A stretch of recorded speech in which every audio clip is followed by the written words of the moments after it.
రెండు రకాలైనటువంటి అదృష్టాలు ఇవ్వాలి అనుకుంటే ఆడపిల్లగా వస్తుంది. ఒకటి, సాక్షాత్ లక్ష్మీదేవి ఇంట్లో పుట్టింది, అందుకే మగపిల్లవాడికి చేయడానికి అలంకారములు తక్కువ ఉంటాయి, ఆడపిల్లకి చేయడానికి అలంకారాలు చాలా ఎక్కువగా ఉంటాయి. ఆడపిల్ల ఇంట్లో తిరుగుతోంది అనుకోండి, లక్ష్మీదేవికి తిరిగినట్టే.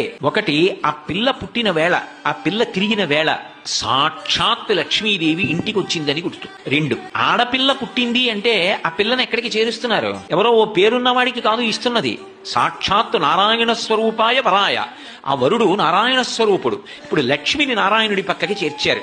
ఆ చేర్చిన కారణం చేత ఏమైంది? 10 తరాలు తర్వాత వచ్చేవి, 10 తరాలు నా ముందున్నవి, నేను ఒక తరం, 21 తరాలు ఉద్ధరింపబడ్డారు, ఉన్నత లోకాలకి వెళ్ళారు. ఏది మగపిల్లవాడి విషయంలో చూపించండి అలా ప్రమాణం. అలా చేయగలడా? సాధ్యం కాదు. అమ్మవారు అనుగ్రహిస్తే ఆ తల్లి వీళ్ళని నేను విశేషమైనటువంటి ఫలితము చేత సత్కరించాలనుకుంటున్నాను అనుకుంటే ఆడపిల్లగా వస్తుంది.